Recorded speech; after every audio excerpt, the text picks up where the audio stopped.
Thank you guys. George, take it away. And I will see you guys next week. I look so forward to it. Absolutely. Thank you, Jay.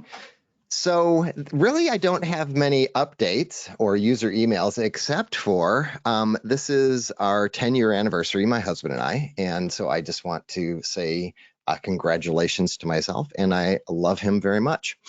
So we are going to move on to scams, hacks, and breaches. KyberSwap, well, this is kind of a three tab piece, but KyberSwap DEX hacked for 48 million. Attacker teases negotiations. So we move on to Kyber offers a 10% bounty to attacker who made off with 50 million. And then finally, KyberSwap DEX hacker sends an on-chain message, be nice or else. So it seems like a lot of these hacks are changing a little bit over time, where someone's hacking in, the companies are asking them to return the money. And if they do, they do. If they don't, they don't. But it's interesting how things are being negotiated now instead of just taking and running. So asked to get a banana, BayC owner narrowly avoids a fake Forbes scam. And the reason why I bring this up is it's not about the person, but it's about the tactic that someone used. And this NFT holder was being interviewed supposedly by someone from Forbes magazine. And as it turns out, it was anything but someone from Forbes magazine. Some red flags went up when, during the interview, it was a free account for Zoom, and then they asked this guy to click a button to allow the recording. Well, he was distracted because they asked him to do something, and it looks like they then took control over his computer, and he stopped at that point. So just because someone comes and says that they are someone, we can't believe even that anymore. So this was a scam that hopefully none of us will go through. But if someone is trying to take over your computer, get access to your computer, if it's online support, be careful what they're doing and watch what they're doing. And just because they say they're from a company, or even if they are from a company, doesn't mean that they're necessarily a good actor. They could be a bad actor. Bluetooth security flaw allows connections to be hijacked on all devices since 2014. There's nothing we can do about this flaw, and this will be in the show notes. But it, basically what comes down to how to protect yourself from this flaw is that when you're not using Bluetooth and you're out and about, turn Bluetooth off. If you're using Bluetooth for your headset, that's okay, but keep it turned off when you're traveling. It's not that it is a huge issue that you should worry about. But if you're traveling on a plane, if you're traveling where you're surrounded by a lot of people, turn Bluetooth off if you're not using it. Hopefully, the vendors will go in and fix this flaw, but it is something that is ongoing and you should know about. A lot of them are, where you might pair with someone. We'll talk about one that was I guess really talked about on Facebook that's kind of exploded, and a lot of people are talking about it. But just keep your Bluetooth off if you're not using it. If you're at home and you don't have that many people around you, don't worry about Bluetooth. You have to be in proximity to someone to use that Bluetooth. So just be aware when you're traveling.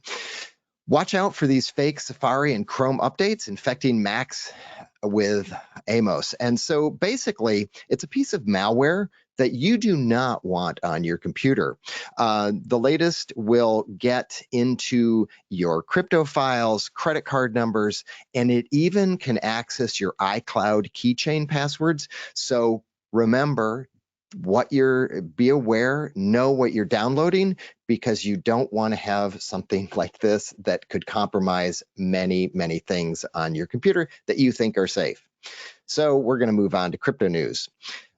This, I thought, goes back to something that I remember from, maybe it was 2017, but a man from Richmond, this was in Canada, accused of stealing 10 million in a cryptocurrency during a home invasion. A 34-year-old man from Richmond, British Columbia, has been charged in relation to a home invasion that occurred on September 2022. During this event, suspects reportedly disguised as police officers forcibly entered a home and committed a robbery that resulted in $10 million cryptocurrency stolen. So I know that there was a report way back in the day when crypto was first running where there was a crypto millionaire who was getting gas and he was kidnapped. And so this is one reason why you should not talk about crypto holdings. You may talk about crypto like, oh yeah, that's kind of cool. I kind of dabble in it kind of thing, but don't tell people how much crypto you have. Keep it to yourself. If you feel like you want to brag about something else. But don't let people know how much crypto you really have. Bitcoin sender struck with a $3.1 million transaction fee, the largest in history. This is really sad. Hopefully this guy will get it back. But someone paid $3 million in transaction fees for a transfer on Thursday. A Bitcoin miner, Antpool, was rewarded for mining the block. It received the standard 6.25 Bitcoin that they got for mining it, as well as 85.2 Bitcoin in fees for the transaction. So I don't know, and I couldn't really find details why this guy had to pay or thought he had to pay or put the full amount for the fastest on there, but he was originally sending 139 Bitcoin and he only received 55. So be careful when you send. Don't just rush through things. I really hope that the miner, Antpool, gives that back to him. They've had that issue before with another transaction, and I don't remember who the miner was, but I think it was Bitmain, and they did give that back, but that's a lot to lose.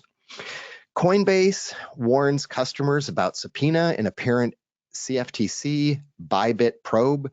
It's just to let you know, when you use a broker in the United States, they will give, they have to give anything that's requested by court, or sometimes not by court, to the U.S. government. And so Bybit is actually not in this country, but they want to go after as many crypto exchanges as they can so that they can, have more control. And if you keep your coins on Coinbase, on Gemini, just be warned that your information isn't necessarily going to be kept private, and there's nothing we can do about it right now. This is the 11th anniversary of Bitcoin's first halving. From its first halving, it was at $12, and now we're at 37,000. Well, the halving that's coming up. So just be aware. It's 11 years since the first halving.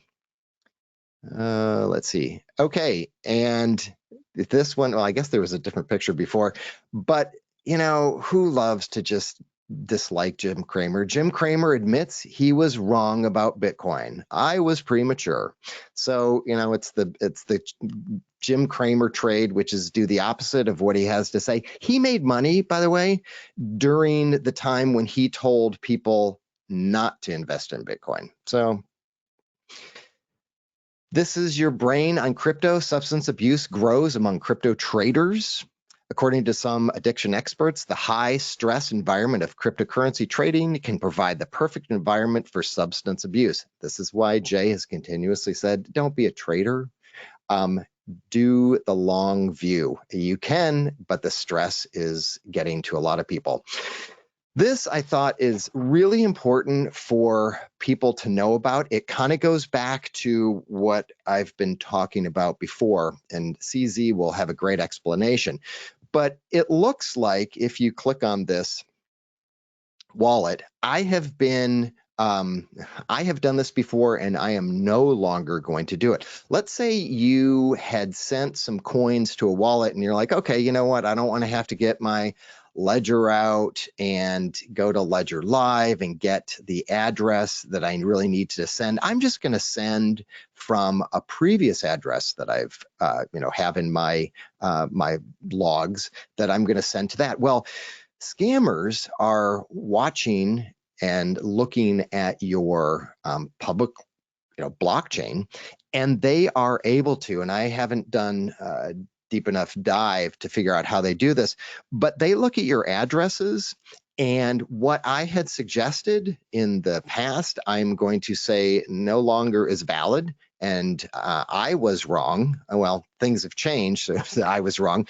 But you really can't look at the first 4 and the last 4, because they can get things that create wallet addresses. How they do it, I'm not sure, but that look very similar to yours. So this one right here, which you can see as an ERC20, ERC20C, which is probably a bogus address. But this address ending in 8726 is very similar to 8726 up here. But if you go further, they are different addresses. So if you just grab an address from what a hacker might seed, they might send a coin that's bogus, just a random coin that you think is the correct address, and then you just copy and paste it to the new send address. Take the time and look at the full address now. Look in the middle, because it is definitely different than what it should be. And we're going to go on to this, and I'm going to read this just because I think it's really important to understand this type of hack. I want to share this luckily unsuccessful but very clever and close scam incident from yesterday. Saved me 20 million. Hope this may also save you one day. The scammers are so good now at generated addresses with the same starting and ending letters, which is what most people check when they do crypto transfers. In fact, many wallets hide the middle part of the address with ... to make the UI look better. The scammer then uses an address to send dust transaction so that the address is shown in the wallet. Now, if you want to send the legitimate address, you might just pick one previous transaction in your wallet and copy the address. You might just copy the wrong one. This is what happened yesterday to a very experienced crypto operator. Positive ending for this one. The operator noticed the error right after the transaction. And we were able to request the USDT to be frozen in time. It will now take some time to process, include filing a police report to reclaim the funds back, but at least the funds won't leave with the scammers. Fast reaction is key to these type of recoveries. Actually, fast reaction, you and I wouldn't have enough connections to do anything about it. So just make sure you check all the entire address before you send. Maybe have a list of addresses that you copy outside of your wallet that you keep in LastPass or an encrypted, or just a doc, so that you're not sending to the wrong address, because you can be targeted. And don't think it's not going to happen to you, because I know there are some very wealthy folks in this group, and don't fall for something like this. It doesn't cost a scammer that much. They can scan all the different public addresses and say, well, you know what, this one has a lot, and they do a lot of transferring, so we're just going to seed it with a bit of dust, and hopefully they'll fall for it and we'll get their coins. Moving on to technology news. This is the one that was all over social media. I guess it started with Facebook. I had a couple people email it in, but iOS 17 name drop feature for iPhone, how it works and why it's not a privacy threat. So I knew about this when I updated my personal phone and my work phone, and I would, when I went places, I would carry both of them, and they tried to keep on sending information back and forth. Now, you have to approve it. It's not like it just automatically happens. And that's what a Facebook post made it sound like. It's a true threat to your privacy and to your kids because your information is going to be transferred. Well, you actually have to say yes, and you have to accept. So there are ways to turn it off. I turned it off because it was just so annoying. Plus, most of the time, like I met a mom in Taekwondo yesterday, and we could have just done that touch, but we texted each other so that we had that information. I don't want her to have my card. I don't necessarily want hers. I want to put it in the way that I want. You can turn this off. There will be a link in the show notes that you can do this, or you can just Google it and say how to disable name drop. But it's not that urgent and it's not that deadly. Amazon launches Q, a ChatGPT competitor purposed to built for business. Everybody's getting into the game, of course. Amazon is doing it, so just be aware of that. I haven't tried it yet. We'll see if I do. Google Drive users angry over losing months of stored data. I did not think that this could happen to a Google Drive, but this is one reason why when people say, well, I'm storing all my stuff in the cloud, which I thought, well, for privacy, I'm not thrilled about that, but I'm sure that Google and Apple and OneDrive and all these others, they back it up so that we wouldn't ever lose data. Well, that's not true. Google Drive users are reporting that recent files stored in their cloud have suddenly disappeared, with the cloud service reverting back to a stored snapshot that was around April or May of 2023. This is November. This is the end of November, and they're going back to a stored snapshot of April, May 2023. So those pictures that you have of your kids, your family, whatever, that are important, that you thought was secure, well, maybe not secure, but they would be there when you need it, aren't. So I would not rely. I've never relied on the cloud. That's why the way I archive things, that I store things, are on 3, possibly 4 separate drives, that I make clones, backups, that type of thing, because I don't want to rely on a provider like Google to have, let's see, I could have lost years of pictures,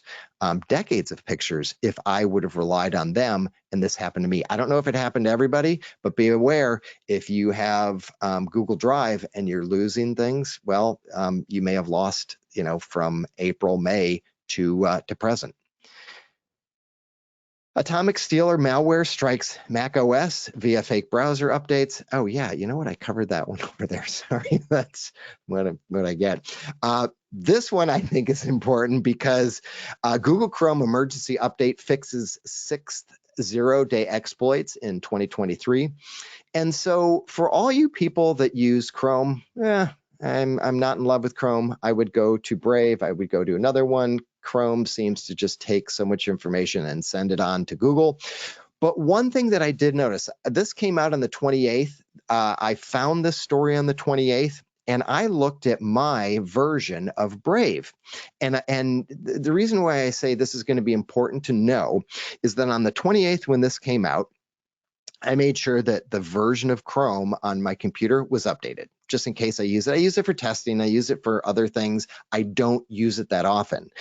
But you have to know that Brave is Chromium. So the core that Brave uses is the same core that Chrome uses. Chromium is the foundation for many different browsers. So when they patch Google, Brave also needs to patch. And when I checked my Brave setting, which you can go to, I think by the hamburger menu in the upper right-hand corner, you can click on that and you can go to settings, and that will take you to this area where you can look at the version that you have.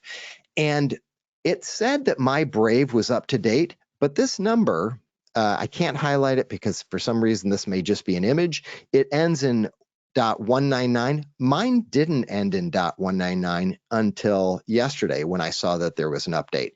And if you look at this, it ends in .199. So if Chrome or Chromium makes an update, you're going to also need to have that update reflected on Brave or any Chromium-based browser. So if it is a 0-day, those are really nasty. Those typically mean that no one knew about it. It could be out in the wild being used. A 0-day is really important to update right then and now, and not wait until that night, not wait for another day. Do it now because you could be affected and really no one knew. But also make sure that you update your Brave if you know that there's a Chromium update. So I know Jay isn't here, but he may be sad about this. Wall Street Journal says Goldman Apple deal is dead. Apple says not yet, but I know that they've been bumping heads. If you have an Apple credit card, it was being handled by Goldman Sachs. I heard or read that they were just losing millions of dollars and wanted to end the deal. So I don't know what's going to happen to the Apple Card if you have one. I don't. But Goldman Sachs has been trying to offload it onto Amex. We'll see what happens in the long run. Sports Illustrated reportedly published articles from fake AI author. The legendary or legacy publication is in the latest to get caught publishing what appears to be an AI-generated content, and there's connections to marketing agencies that's already been in the news for potentially using AI. I thought this story was very interesting, kind of funny, but someone, I don't know how they're doing on the back end. Someone dropped a dime on Sports Illustrated and basically said they're using a fake person, fake AI. The headshot from this guy could be bought on another website as a fake or as an AI face. AI faces, they take a bunch of multiple people, put them together so that they don't have to pay royalties to any one real person. So, Sports Illustrated is doing it. Who else is doing it? I don't know, but it's hard to know what's real and what's not real anymore. Microsoft Windows Hello fingerprint authentication has been bypassed. So if you have the little fingerprint option for Microsoft Windows, just know that I think it was on Dell, a couple others, it can be breached. So hopefully they will fix that. Don't necessarily rely just on that fingerprint side of it, or remove it if you're traveling so someone else can't get in. If you are using two separate accounts, one for your iCloud account and one for the App Store, just know that it's not going to work anymore.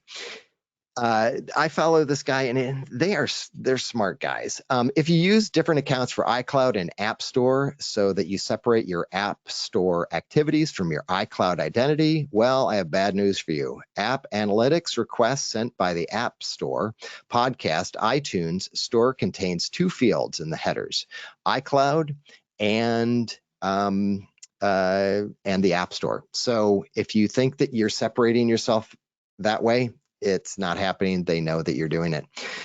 Secretive White House surveillance program gives cops access to trillions of U.S. phone records. A Wired analyst of leaked police documents verifies that a secretive government program is allowing federal, state, and local law enforcement to access phone records of Americans who are not suspected of a crime.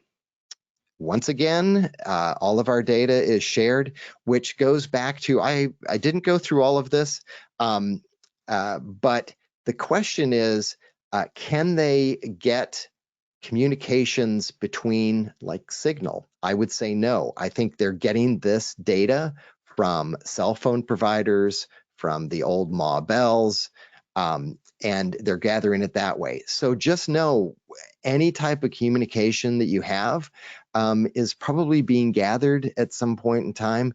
And, this is illegal. This is not okay. And yet they continue to do it until they're caught. And then they say, oh, well, I'm sorry. So just know that what you think might be private probably isn't. Upcoming contact key verification feature promises secure identity verification for iMessage. If any of you have used Signal, where you can verify that the person on the other end is actually who they say they are, you have these private keys that connect, and you click verify. And if that key changes, then it will notify you. Like Jay and I do it that way. I'll call them up and be like, I'm going to verify you. Will you verify me?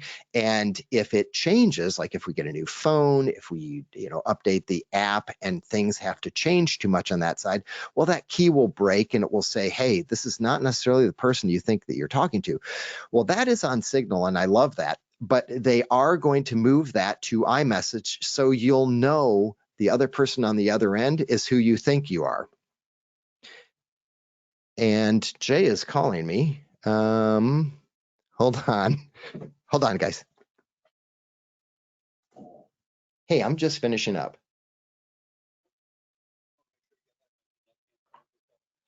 Oh, sorry. You know what? Okay, bye. Sorry, guys. We got to end this. We can't start one without the other. Thanks a lot. Have an amazing day. It's bright and sunny here. I hope it's bright and sunny where you are. We'll talk later.